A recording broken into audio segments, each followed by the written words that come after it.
राधे राधे, हरे कृष्णा। कैसे हो आप सभी लोग? आशा करती हूँ आप सभी परम मंगल में होगे, स्वस्थ होगे, अच्छे होगे।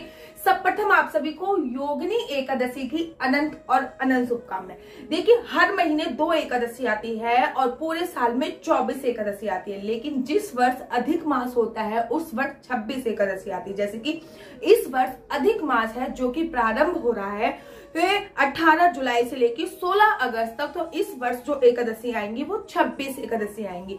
तो जिन्होंने भी एकादशी का व्रत निर्जला एकादशी से प्रारंभ किया था वो तो ये वीडियो बहुत गौर से देखें, और जो पुराने लोग हैं, जो पुराने एकादशी का व्रत कर रहे हैं, वो भी ये वीडियो अवश्य और अवश्य देखिए, क्योंकि एकादशी का जो व्रत है वो सभी व्रतों का राजा बोला जाता है। कहते हैं कि मात्र और मात्र एकादशी का व्रत रखने मात्र से आपके जो पाप होते हैं वो क्षीण हो जाते हैं और आपको भगवान के वैकुंठ धाम की प्राप्ति होती है, क्योंकि एकादशी व्रतों का राजा बोली जाती है। तो चलिए प्रारंभ करते हैं। जो योगिनी एकादशी है वो 13 तारीख से प्रारंभ हो जाएगी, मतलब आज जब ये आप वीडियो देखोगे तब से प्रारंभ हो चुकी होगी।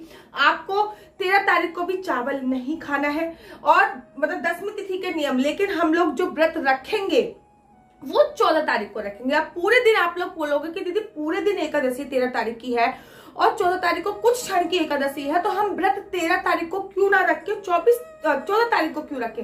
तो बात ऐसी है कि शास्त्रों में बताया गया है जब भी एकादशी 2 दिन होती है तब भी हमें द्वादशी वाली एकादशी रखनी चाहिए, क्योंकि द्वादशी वाली एकादशी का व्रत रखने से हमको अनंत गुना फल की प्राप्ति होती है। साथ ही के साथ जो तिथि, मतलब जब सूर्य उदय होता है तब दिन का उदय होता है, तब तिथि का उदय होता है, तो उसी दिन हमको एकादशी बनानी चाहिए। आज जो एकादशी है अर्थात 13 तारीख को जो एकादशी है ये सूर्य उदय के साथ उदित नहीं है।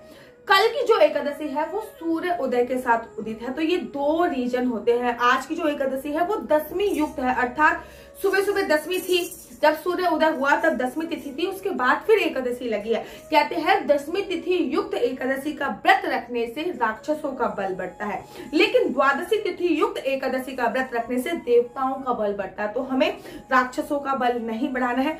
सही विधान ये है कि जब भी 2 एकादशी पड़ती है तो हमें दूसरी वाली एकादशी का ही व्रत रखना चाहिए। चाहे आप कोई से भी संप्रदाय को मानते हो, सभी संप्रदाय यही बोलते हैं। अब एकादशी के जो नियम होते हैं, 10वीं तिथि के नियम, वो आज से फॉलो होंगे। 10वीं तिथि को देखो, एकादशी के नियम 3 दिन के होते हैं। आपको तीनों दिन पृथ्वी पर शयन करना ही करना है, मतलब एकादशी पे पृथ्वी शयन करना है, आपको 10वीं तिथि पे पृथ्वी पे शयन करना है, आपको द्वादशी तिथि पे पृथ्वी शयन करना है।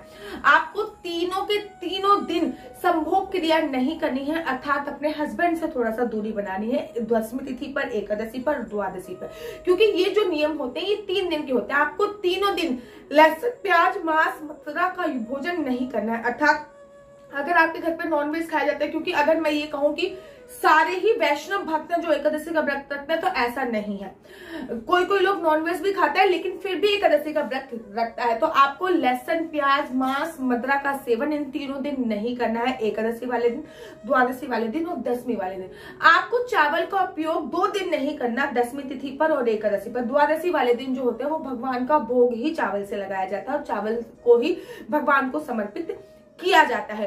एकादशी के जो व्रत के नियम है वो 3 दिवसीय व्रत का, व्रत तो एक ही दिन का है लेकिन जो नियम होते हैं वो 3 दिन के होते हैं। तो 10वीं तिथि को आपको सूर्य अस्त के बाद भोजन नहीं करना है, सूर्य अस्त से पूर्व ही आपको भोजन करना है। इस बात का आपको विशेष तौर पर ध्यान देना है। अस्त से पूर्व ही भोजन कर लेना है और रात को पृथ्वी शयन करना है।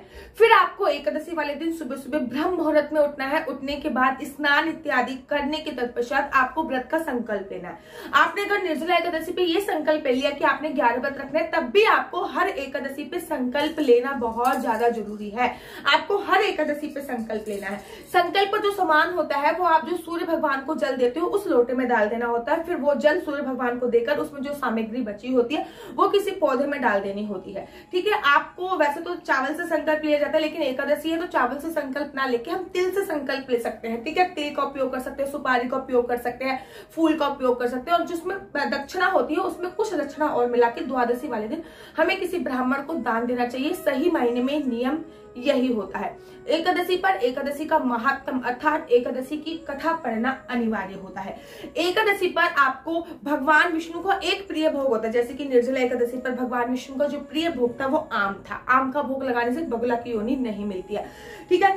ठीक इसी प्रकार से इस एकादशी पे भगवान का जो प्रिय भोग है वो मिश्री है। मिश्री का भोग आपको एनी फॉर्म में लगाना है, अर्थात फॉर्म में मतलब आप खीर हमेशा हर एकादशी पर आप लोग, मैं कहूंगी कि खीर बनाया करो। अगर आप निर्जला व्रत रख रहे हो तो कोई बात ही नहीं, लेकिन आप अगर फलाहार से व्रत रख रहे हो तो मखाने की जो खीर होती है वो हर एकादशी पे बनाया करो। मैं हर एकादशी पे मखाने की खीर बनाती हूँ और उसमें आपको मिश्री डाल देनी। भगवान को जो मिश्री का भोग लगता है वो धागे वाली मिश्री हो तो सर्वोत्तम बोला जाता है। वैसे तो आप कोई भी मिश्री का भोग लगा सकते हो, लेकिन जो धागे वाली मिश्री होती है वो बहुत ज्यादा सर्वोत्तम बोली जाती है। एकादशी पे जो 2 दिए जलाते हैं आप में, वो आरती वाला दिया अलग होता है, भगवान के सामने जलने वाला दिया अलग होता है। एकादशी पर आपको घर के मुख्य द्वार पे 2 दिए अवश्य जलाने होते हैं रात्रि के समय। तुलसी माता की एकादशी पे परिक्रमा अवश्य करनी चाहिए। तुलसी माता की 11 से 4 परिक्रमा से लेकर आप कितनी भी कर सकते हो। मैं बेसिकली 11 करती हूँ, आप 4 परिक्रमा से स्टार्ट करके कितनी भी कर सकते हो। एकादशी पर आपको तुलसी को पत्ते नहीं तोड़ने चाहिए, तुलसी पे जल डाल सकते हो, क्योंकि श्रीधाम वृंदावन में सभी जल डालते हैं। जो लोग ये बोलते हैं कि एकादशी पे तुलसी पर जल नहीं डालते, तुलसी मैया सूख जाए इतनी गर्मी में, उससे अच्छा है कि आप लोग जल डाल दे। संडे को मत डालिए, लेकिन एकादशी पर आपको तुलसी पत्र नहीं तोड़ना है। हाँ, तुलसी मैया को एकादशी पर आपको श्रृंगार का सामान अगर आप समर्पित करते हो तो बहुत ज्यादा अच्छा माना जाता है, ठीक है ना। तुलसी की परिक्रमा, तुलसी पे दीपदान, आकाश दीपदान एकादशी पे बहुत ज्यादा सर्वोत्तम माना जाता है। एकादशी पे आपको कम से कम रात्रि को 1:30-2 बजे तक जगना चाहिए। अगर आप इतना नहीं जग सकते तो कम से कम 1 पहर अर्थात 10:30 बजे तक जगना बहुत ज्यादा अनिवार्य माना जाता है। एकादशी पर आपको अखंड ज्योत अवश्य जलानी चाहिए हमेशा। चाहे तो आप देखो, तिल के तेल की, बड़े सारे लोगों ने ये क्वेश्चन मुझसे बहुत बार पूछ लिया कि तिल के तेल की ज्योत भगवान के सामने जला सकते हैं, यानी तिल के तेल जो रिलेट करता है ना वो हमारे पितरों से रिलेट करता है। तिल का तेल पितरों से रिलेट करता है, ठीक है, क्योंकि तिल का तेल जो हम जलाते हैं वो पितरों के लिए ही जलाया जाता है, हमेशा पितरों से रिलेटेड होता है। तो मैं हमेशा कहती हूँ कि तिल के तेल में उसका फॉर्म अलग कर लो, या तो घी की जला लो। अगर घी की नहीं है तो पूजा ऑयल होता है, टाटा का पूजा ऑयल, मैं आपको दिखा भी दूंगी। मैं हमेशा टाटा का पूजा ऑयल यूज करती हूँ, तो उसमें 5 प्रकार के ऑयल होते हैं, 5 प्रकार के तेल मिक्स होते हैं। अगर आपको तिल के तेल की जलानी है तो उस तेल में, मैं बार बार इधर इसलिए देख रही हूँ क्योंकि इधर मेरी बेटी खेल रही है, तो मेरे को अब वो बहुत शैतान हो गई है, तो घुटने चलने लगी है, तो मुझे बार बार देखना पड़ता है कि वो नीचे ना गिर जाए, इसलिए। वैसे तो मैंने तकिया कवर कर रखा है, लेकिन फिर भी मेरे को बार बार देखना उसको पड़ता है।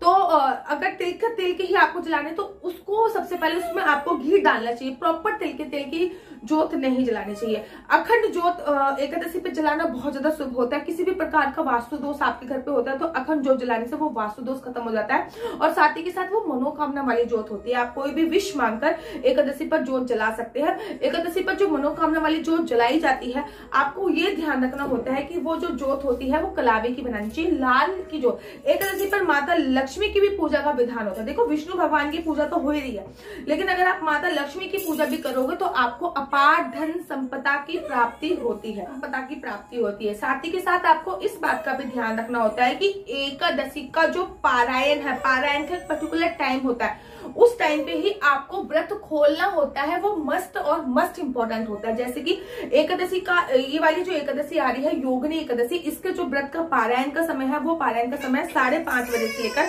9:30 बजे तक। आपको 9:30 बजे तक एनीहाउ पारायण करना है। पारायण से पहले आपको किसी को खिलाना होता है, उसके बाद खुद खाना होता है। अगर आपके घर पे ऑप्शन नहीं है किसी को खिलाने को तो आप सूखी सामग्री मंदिर में दान कर सकते हैं। वो भी ऑप्शन नहीं है तो पैसे निकाल के आप रख सकते हैं, जब भी मंदिर जाए तो वो पैसे दान पात्र में डाल सकते हैं, या फिर मंदिर में कोई भी सूखा सामान दे सकते हैं। सबसे पहले पारायण क्या करना होता है, भगवान को स्नान कराएगा। लड्डू गोपाल है घर पे तो लड्डू गोपाल को स्नान कराया, उनके चरणों का पानी पीना होता है, चरणामृत जिसको कहते हैं। उसके बाद हमको कोई भी एक चीज जो होती है चावल की बनानी होती है, और उसके बाद व्रत का पारायण करना होता है। एकादशी पर व्रत रखना जितना जरूरी है, पारायण समय पे करना भी उतना ज्यादा जरूरी है। तो आप लोगों के अनंत क्वेश्चन थे एकादशी व्रत कैसे करना है, तो आप लोगों के अनेकों क्वेश्चन थे योगिनी एकादशी को लेके, तो मैंने बता दिया कंप्लीटली। पूजा विधि भी आप लोगों को बताती है। आशा करती हूँ कि आप लोगों को मेरी वीडियो अच्छी लगती रहेगी। अगर आप लोगों को मेरी वीडियो अच्छी लगती है तो आप अपना यूट्यूब चैनल हरि बोल को लाइक से सब्सक्राइब करना बिल्कुल भी मत भूलिए। तब तक के लिए मुझे दीजिए इजाजत। राधे राधे, हरे कृष्णा, हरि बोल।